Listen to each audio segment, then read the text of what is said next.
Alice. I have the pleasure to already know some of you, but I don't know some of you, and I'm really pleased of this invitation by Open Nlock. And I'll try to structure the presentation in two parts. And the first part is more on the roadmap to 2050 and the overall picture of Alice. And then the second part will be more devoted to the physical internet roadmap that is shorter term 2030. As we move in the presentation, and I want you get the right slide in your screen, I'll switch off now my camera, and then I can start the presentation. So first of all, for those of you don't know Alice, Alice, the Alliance for Logistics Innovation through Collaboration in Europe, is the European technology platform for logistics, and this means that we have formal recognition by the European Commission in defining research and innovation priorities that support indeed the Commission in defining the research and innovation programs, currently Horizon 2020. And in order to do that, what we do in Alice is to identify trends and look for new business models and identify challenges and opportunities, trying to envision how logistics should look like in the medium and long term. And based on that, we raise consensus among our members and the full stakeholders in the logistics and supply chain on the research and innovation strategy. And based on that, we can provide recommendations, and not only to the European Commission, also to member states and industry. And then based on our how we do the recommendations, or how do we do this, we develop research and innovation roadmaps. And then we also follow activities in the market, but also in research and innovation projects and startups. So then we can map the development or the implementation of the roadmap. And then with this, we have better insights for a more iterative process in terms of making recommendations.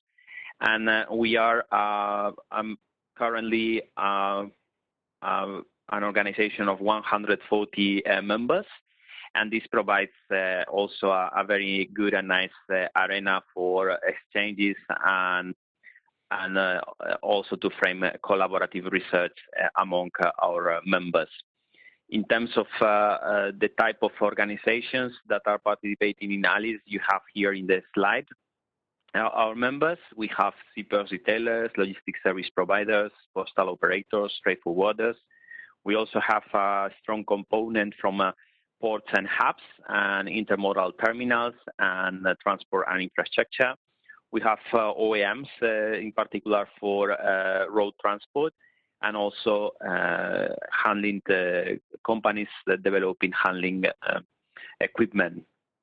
We, of course, have a number of companies in the IT and consultancy. We have regional and national clusters, research and technology centers, and we also have a strong collaboration with other technology platforms, in particular addressing transport modes and manufacturing sector.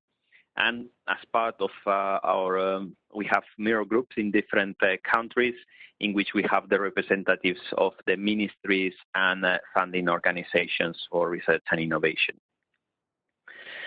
So in terms of our roadmap, we just delivered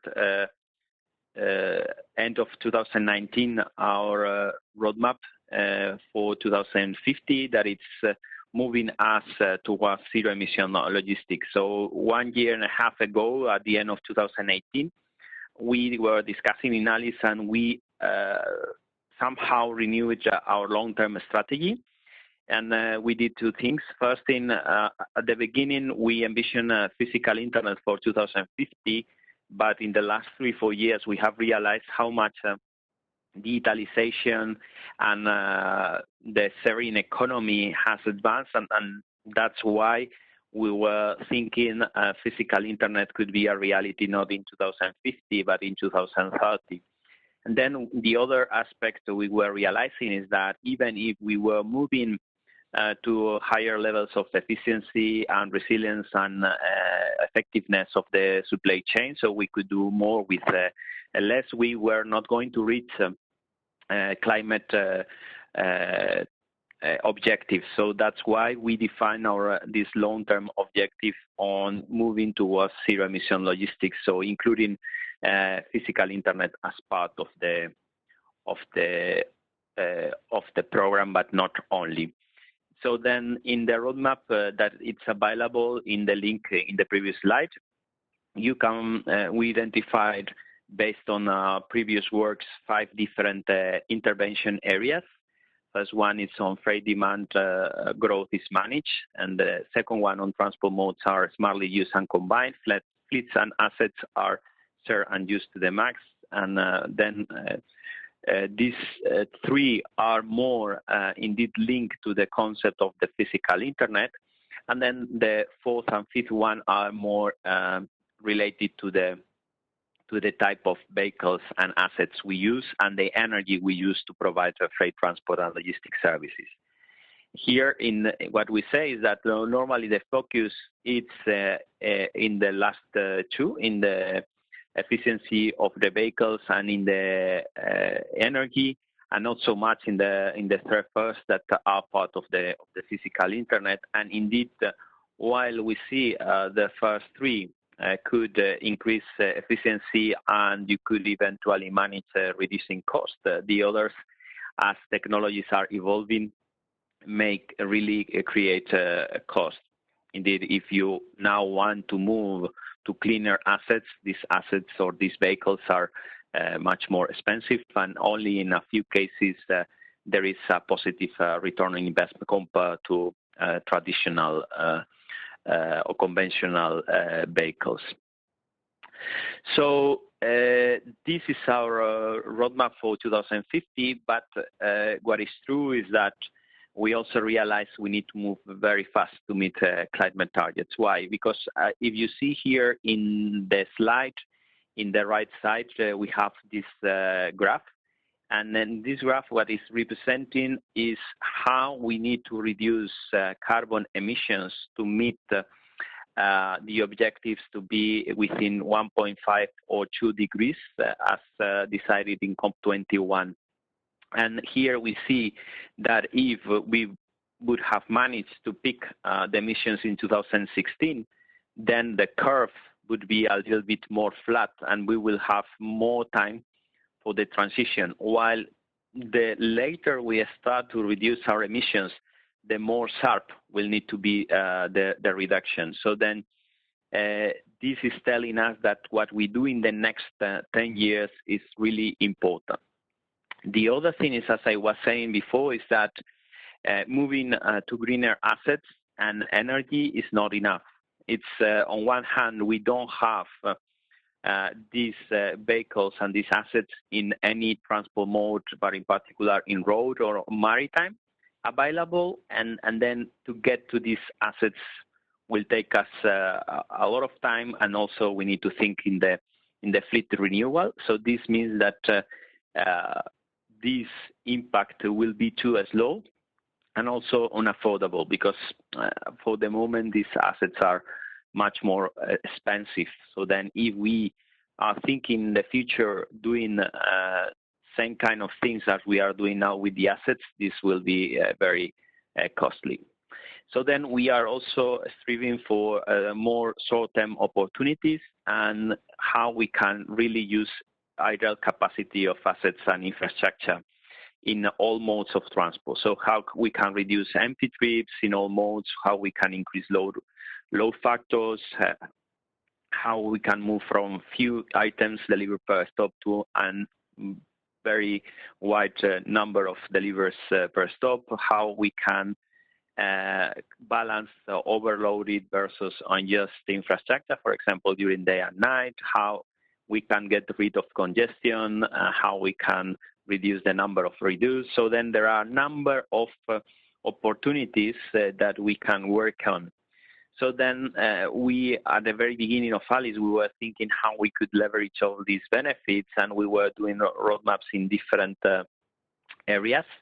And at the end, the main conclusion out of the roadmaps is that by opening and connecting the logistics networks and sharing the assets and capacity, we could really move out of these sources of inefficiency.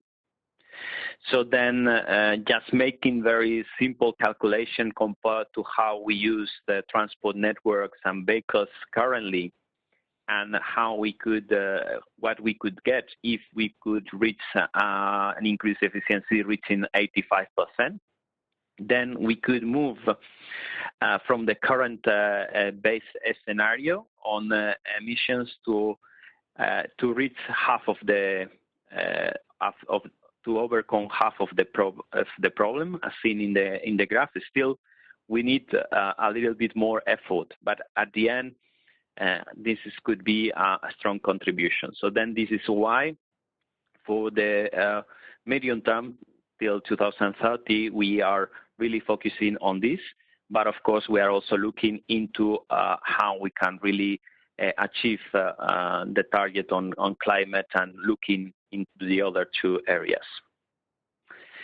So as part of a broad perspective and how we look into this, we are having in ALICE 5 different thematic groups, and one is on sustainable logistics supply chains. We are looking at the corridors, hubs, and synchronodality, and global supply network coordination, collaboration, systems and technologies for interconnected logistics, and urban logistics are the 5 main areas moving us first to the physical internet and lately to the zero emissions. And at the end, this is summarizing the slide summarizing the whole message to bring is that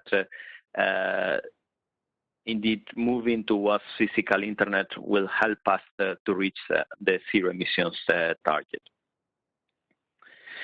So the question is that if we are recognizing these inefficiencies, why the market is not moving and benefit from these opportunities yet? Why is this happening, and why we are not moving to this more efficient scenario?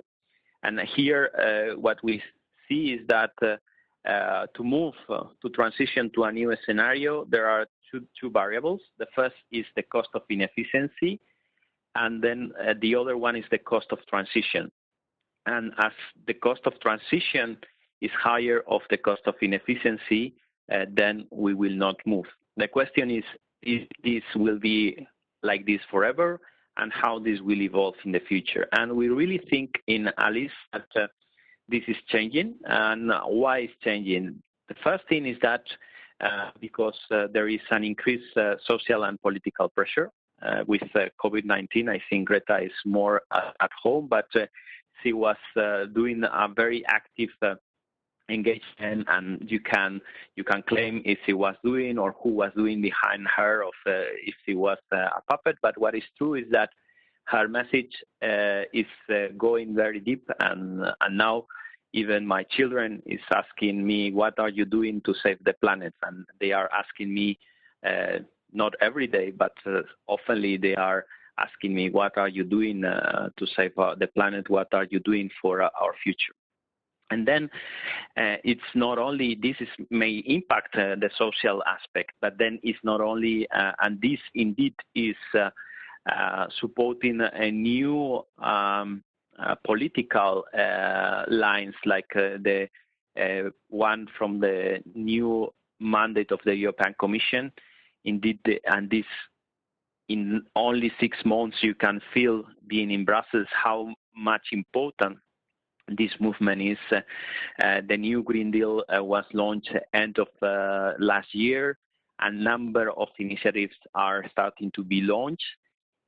Now it seems that even with this COVID-19 crisis, for the recovery will be even more important than the Green Deal. And indeed, the objectives of the Green Deal are very important. And although the Green Deal came later, it was very one-in-one linked to our ALICE roadmap. So then the ambition is to be the first climate neutral continent by 2050. And what is even more important is the two-step approach with the very challenging objectives for 2030. So then the thing is that with this, what we think is that the inefficiency cost will increase because maybe you have some taxation for CO2. For some modes, this is going to happen, for example, maritime, but you may see this happening more and more for the whole transport.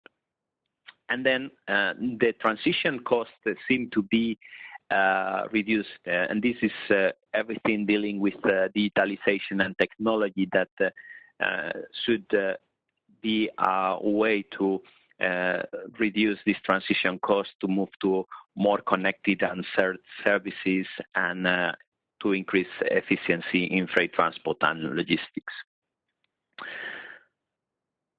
So based on this and our concept of the physical internet, what we see is that still transport modes are not used efficiently, and there is a lot of room for improvement in the individual transport modes, and also that there are a lot of walls and barriers to make the transport modes collaborate and cooperate in a synchromodal supply chain. So then this is one of the main aspects of the physical internet from a transport perspective, but also from a more supply chain network perspective. What we see is that every shipper and most of the LSPs that work for these shippers are constrained to build very individual supply chains for them.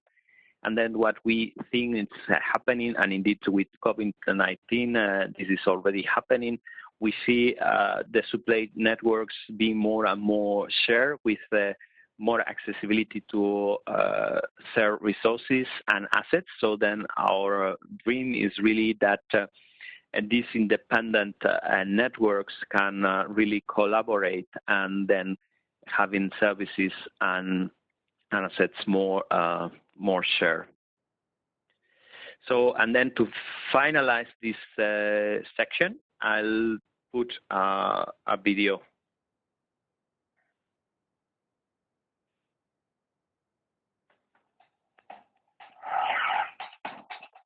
In our supply chain, we have been moving goods from A to B already for ages. Every product owner or logistics service provider does this himself with his own means of transport. In some cases, we have started collaboration to avoid half-empty loads during transport. But still, the cooperation and collaboration is not optimal. For example, we struggle more and more with deliveries in the city centers. Due to more strict emission policies, the cities are closing their city centers for traditional delivery trucks and also implementing policies to reduce congestion, thus forcing transport companies to consolidate cargo before entering the city. Next to that, there is a shortage of lorry drivers, and those few drivers lose too much time with inefficient driving in the congested city centers.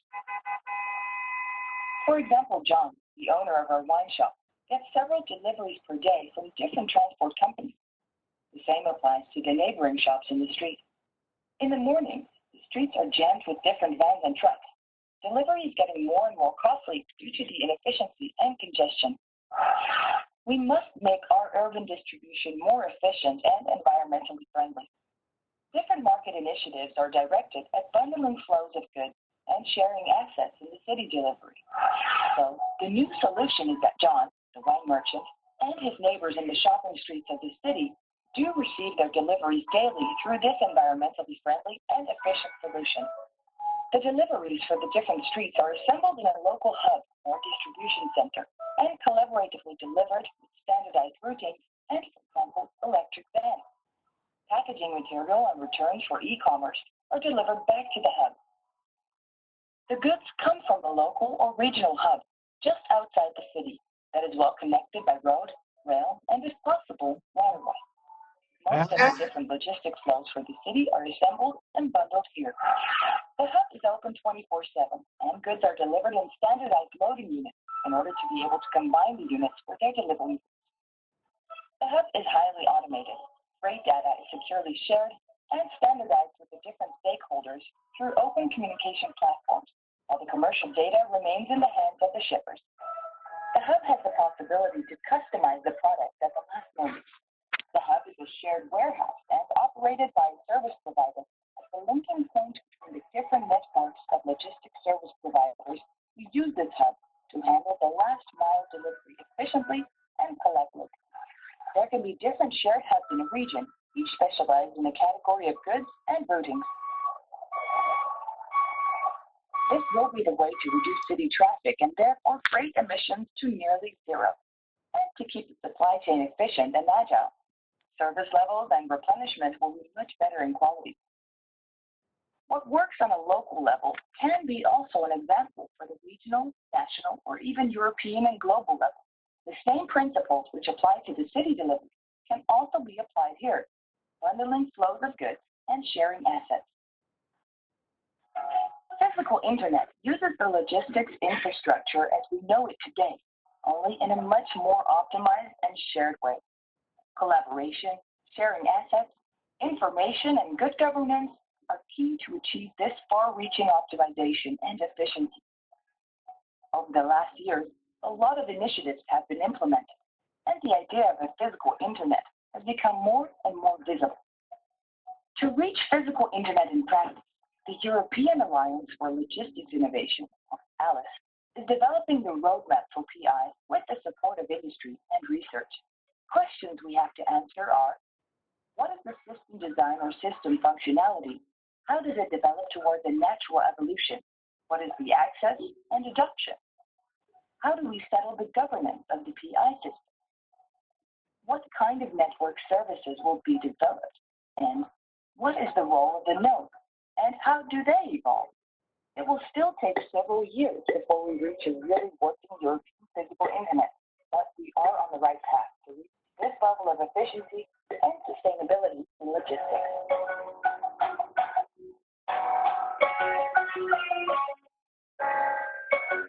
So then with this, finish the first part of the webinar. So maybe, I don't know, Giuseppe, if there are questions or you would like to open for questions. Okay, I think we are 14 people now, so I think it's possible for all of us to open a microphone and to make directly the questions, if any. Hello, it's Tom Zander here. Hi, Tom. Hello. I'd very much like to ask Fernando how the model of a automated urban consolidation centre will overcome the governance issues and the business model issues of persuading supply chains to bring their goods together into a shared facility. I don't know if at the end it's more the idea of having more autonomous operations is in a way to try to reduce operating costs. At the end of the day, you know, the more segments or the more touches we have in the supply chain, the more cost we have. But then what the other thing we see is that in many cities, we are having now more regulations in terms of access. And this is meaning that you need to even use different type of vehicles to deliver in cities because of zero or low emission regulations. And if you go even to zero emission vehicles, because of the way they are operated, you can get even a positive return on investments when you have them operated very intensively. So then to get this done at the end, one of the strategies is indeed to pool and combine flows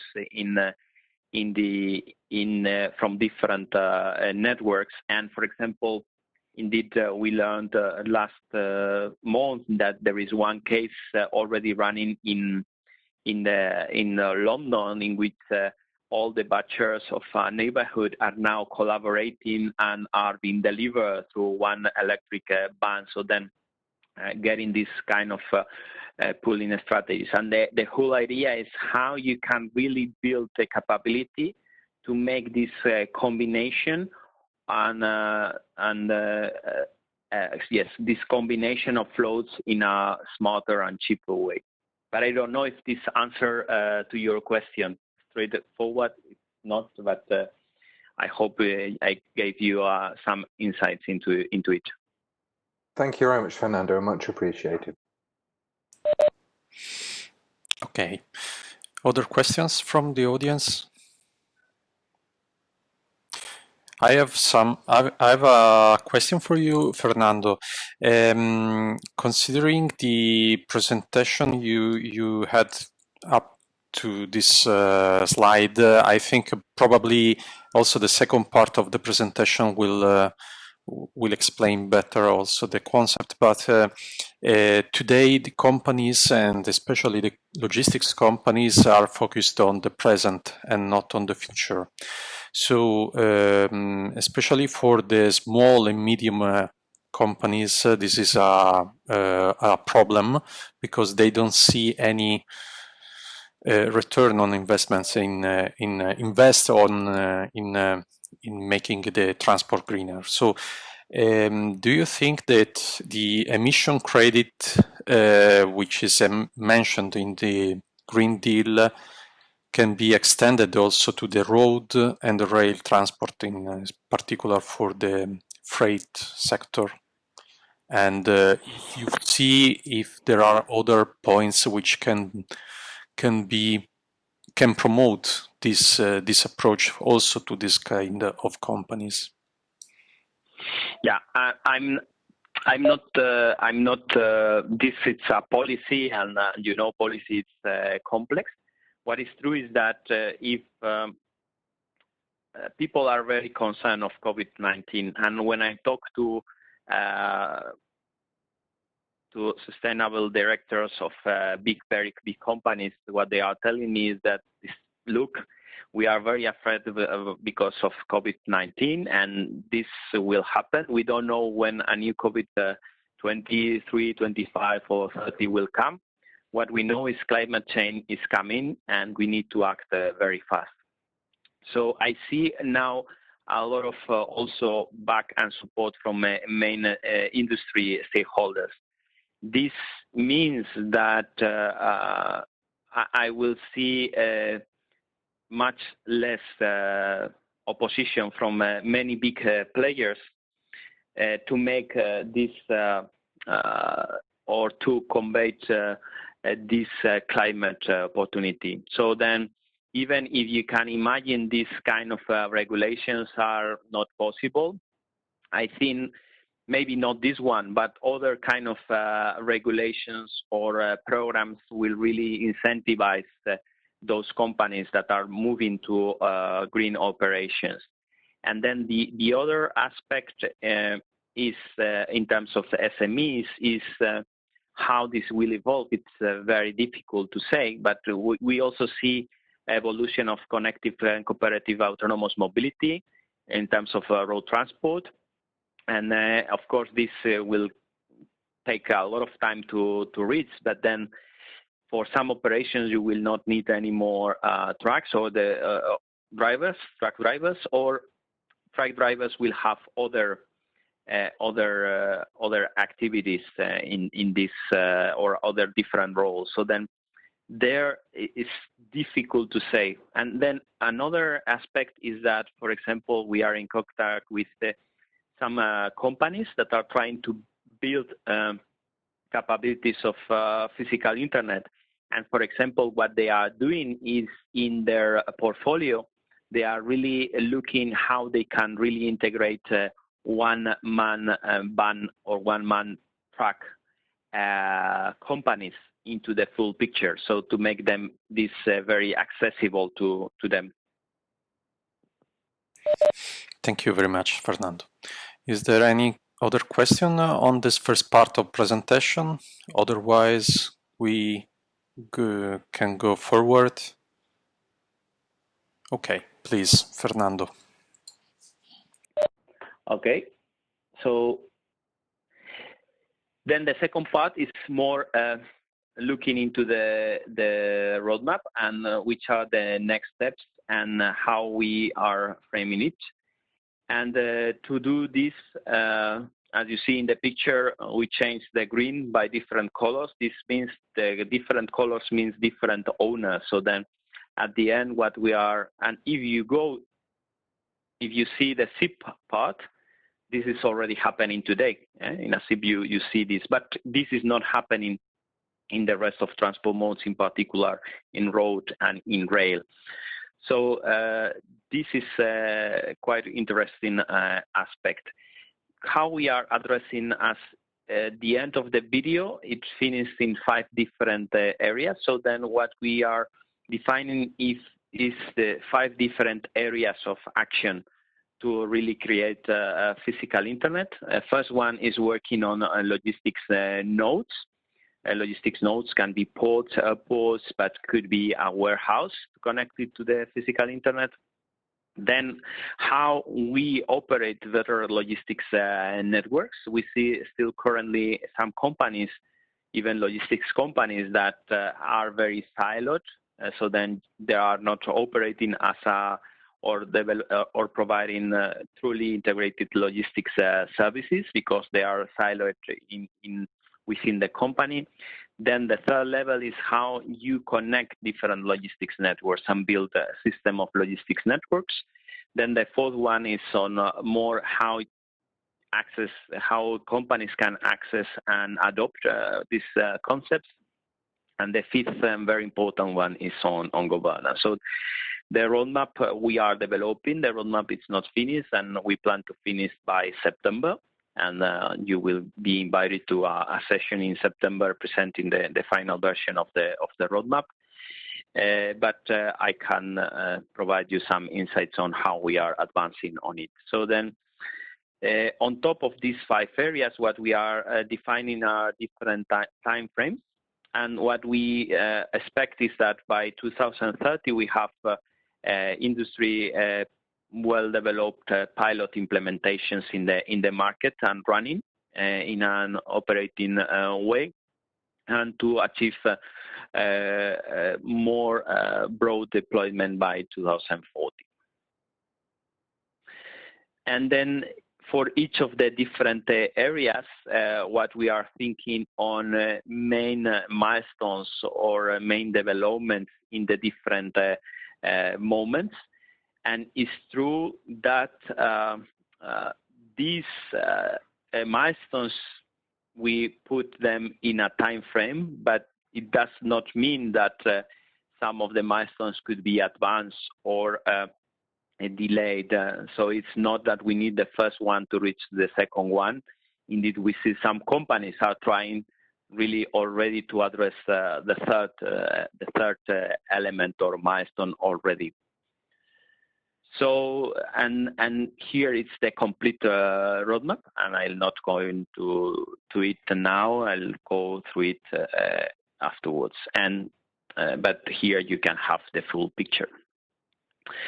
Then, and the roadmap, it's also building on this type of generations. Each of these one is a generation. And then based on those generations, we issue recommendations, we envision benefits, and we provide current examples in practice. And then additionally, we are including in the roadmap recommendations for specific stakeholders, companies, government, research, development, and civil society, and specific types of stakeholders within companies, for example, shipper or logistics service providers.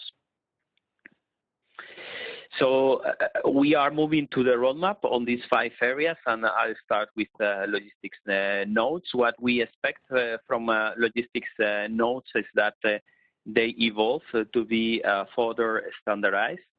And currently, we see there are not standardized transshipment nodes, and it's complex to understand or know or access the different services in the nodes in a digital manner. So then this will be one of the second generation. And then we will see these operations in terms of booking of services, accessing to services, working in a more autonomous and automated way by the end of 2030. And then we'll see how the different nodes are better interconnected across networks, and they can be worked out more as a network, and then how the operations are evolving in a more autonomous way. So the objective is in getting further standardization in terms of the loading units, and not only boxes, but other modular concepts that could help, in particular, for a combination of flows and also transshipment technology to facilitate exchange between transport modes and facilitate intermodality and all the information sharing that is needed on top. Then this will move into more automated material and cargo handling and transshipment. And this will also be supported by, as I said before, full visibility, accessibility, and usability of the node services in a more digital manner. And of course, this will create opportunity for a new business model. So then the envisaged benefits out of this will be that with better information about inbound and outbound flows and the service offering, we could do much better planning, decrease of lead time, decrease on waiting time, traffic reduction around hubs. We will also do faster response time and more automated replanning of operations in the nodes, and also helping to reduce movements in the nodes, because we have more visibility not only on the next activity but the more medium activities, and thanks to that we can have a higher throughput on the nodes. And then this will also help when we work in nodes that are connected to other kind of strategies like management of the centralized inventory or in transit rerouting. So then we can have intermediate transport nodes also as part in our inventory or part of our inventory.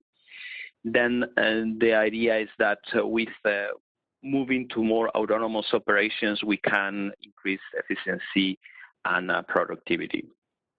Then the second area is on logistics networks, is indeed looking, starting from the single companies, so even big logistics companies or big shippers, how they can really build their internal, what we call the physical internet, how they can really have full visibility and accessibility to their own means, but also how they can be very integrated with the means of the suppliers and also integrated to the customers. In this way, they can have much more agility and more resiliency. So then what we think is that based on that, we need to move to more door-to-door seamless services that at the end the network, logistics network, can be used more seamlessly and exploit the full capability of the network. And then this is also supporting to be more flexible for demand changes, but also resilience to disturbance in the supply chain. And this, of course, we look, although and the idea is, or you may envision having physical internet, what we think is that at the end there will be different physical internets, because not it could make sense, for example, having these concepts applied for containers, but also for other more reefer or related goods. So then, but anyway, for all type of goods, this should be possible. In terms of the benefits we envision, it's more on lowering flexibility and increasing the way that the assets and fleets are used in the logistics network, and also supporting synchromodality and making better use of the transport modes. On the third one, it's more looking into how we create a system of logistics network. So then this is once you have your logistics network, how you can really collaborate with other logistics networks. And here, for example, we see with this crisis in COVID-19, this is a capability that many companies have been looking for, because while some sectors have been almost closed down, so making a lot of resources available, other supply chains have increased a lot. And here the problem has been twofold. First one is that having resources not compatible from one supply chain to the other.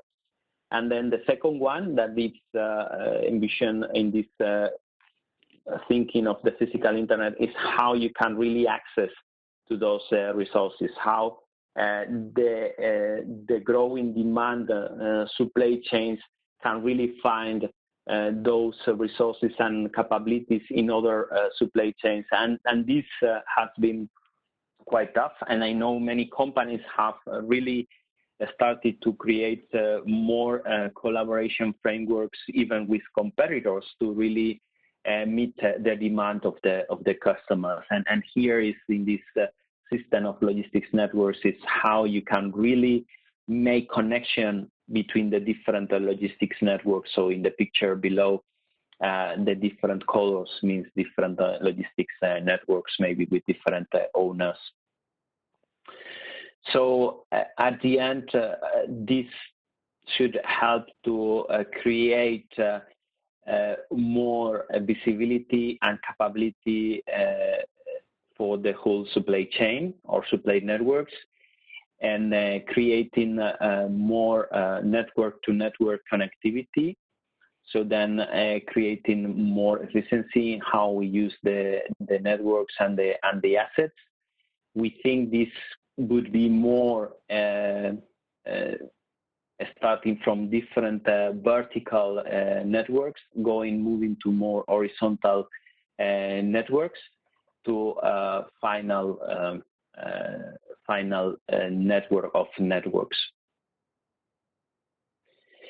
Then the fourth is on access and adoption, and here is indeed how these concepts are irresistible for every stakeholder. So how we can make sure it's easy, secure, and trusted to connect and plug and play. And it's also open access. So then how we can make this accessible for the stakeholders, and in particular SMEs, not only transport SMEs, but also manufacturing or small retailers.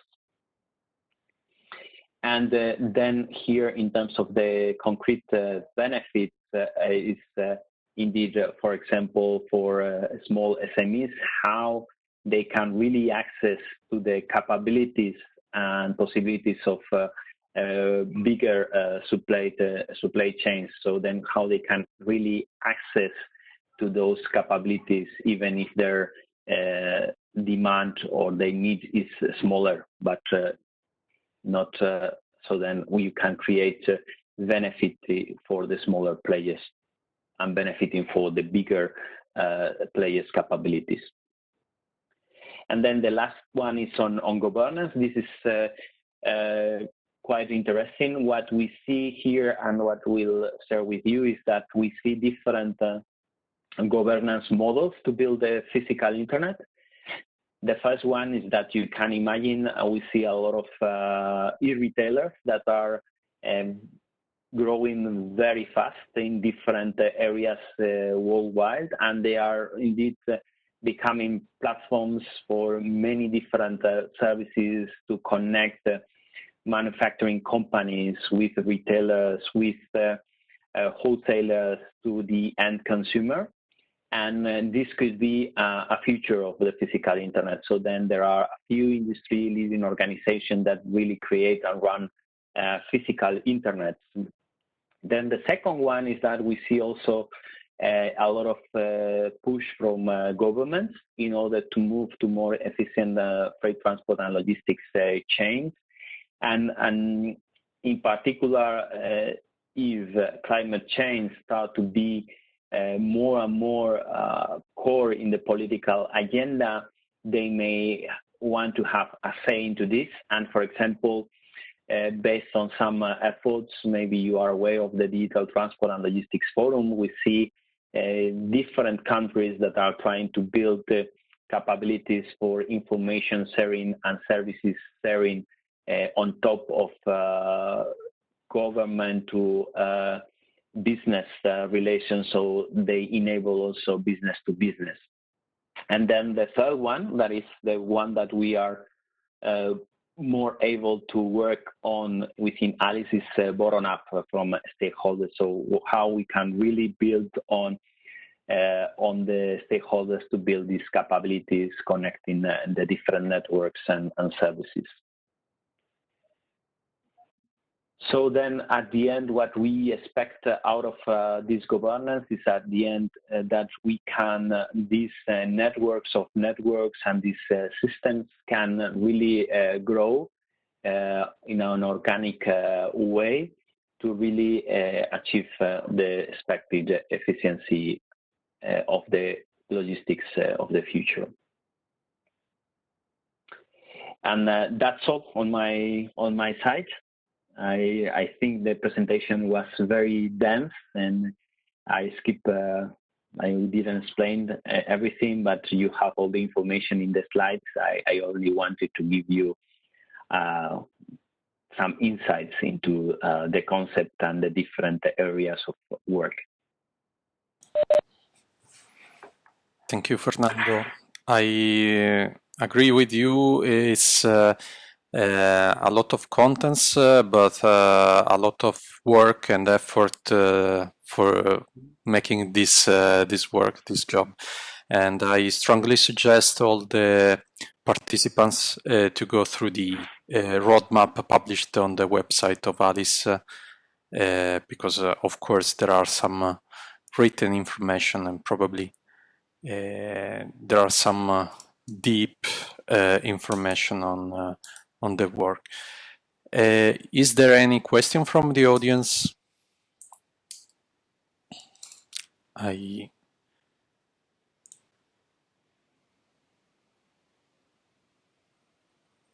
Andrea. Sorry. Yes. Andrea, go away. Okay, thanks. There's a question on, thank you, first of all, thank you very much, Fernando, for the very interesting, extensive, and challenging roadmap. I'm wondering, yeah, this is an intensive work that arises into Alice that we know combine the research area and industry and logistics operators. Some of them are very large worldwide logistic operator, and also industry is quite into the network.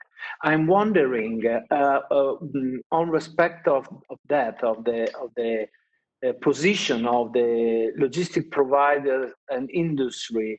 What about the state of the art of this side, about the perception and the feeling about the logistic operators and industry on respect of this roadmap on physical internet? Thanks.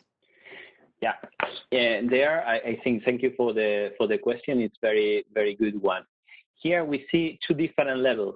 Okay, we see the level of the big companies, the stakeholders, and for example, in Alice we have many big shippers that are already implementing some of the concepts in their supply chains and in their relations with their logistics service providers. So then they are really looking into this and concepts like synchromodality or load optimization or sharing of resources. And they are really doing it in practice from an internal point of view. In terms of the LSPs, the big LSPs, you know them. I think at the moment they are really working quite heavily to create what we call the physical intranet. So then they have really full visibility and accessibility to the resources they can manage as a full logistics network. And as I said in my presentation, some of them, due to the COVID-19, have started to also extend more to similar kind of networks to really supply or service some of the customers. Because now what we see is that even these LSPs, you can implement many of these concepts so from the logistics service providers to the carriers and to go to even the one band, one man. Many of these concepts are also useful for them. But we start seeing some of this going. And this is one part. The other part is that we see quite interestingly, and some of our members are working on that. So how they can build the capability on top of the logistics network. So I was talking to a company last week that they were saying, no, what we want to do is really to move into digital logistics service provider. So then then they managed to get the capability provided by single companies, even one person, one man, and to provide this as a full capability for their customers. And we see this happening also in collaboration in the e-commerce. One company in Finland, Logistic, is bundling this. So then we see a number of startups getting rounds of funding, really building the capability, and some of them indeed trying to disintermediate all these intermediate steps between the customers and the specific carriers, transport mode carriers. So then these two sides of the coin we can see already happening in the market, and we have some of the companies in both sides. We have them in Alice. Thank you very much, Fernando. Thank you. Okay, I think we have space for a further question before to close, if any. By the way, when we release the roadmap in September on the physical internet, the full written roadmap, you will have the specific references of the companies for the specific use cases and case studies.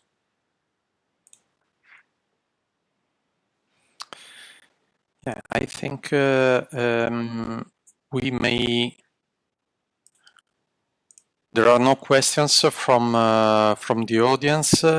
I continue suggesting to go into the website of Alice. I show you also the website and the contents. I think you can now see my screen. So this is the website of Alice, which is atp-logistics.eu. And in this page, you can download the document, which is a PDF with all the information. It was released in the last plenary session of the network. So it's a deep document, and I strongly suggest you to go through this document in the next as soon as possible in order to have all the information. So I would like to say thanks to Fernando for your availability and for your professional presentation, and I hope the participants appreciated this webinar, because we started with a webinar on the funding opportunities in the next programming period, and now we moved through the possible application of these funds in for improving the logistics sector. In the future, we will organize further webinars in specific fields. We will send all the information to the participants and also to Fernando if you wish, and we will keep in touch for the next activities. For the moment, I say again thank you to Fernando Liesa, Secretary General of the ALICE network, and see you to the next meeting. Thank you. Thank you very much for the invitation, and thank you for the attendees. Thank you. Thank you very much, Giuseppe. Thanks. Thank you very much, Fernando. Thank you very much. You. Bye. Bye. Bye. Bye. Thanks. Bye. Thank you very much. Bye bye.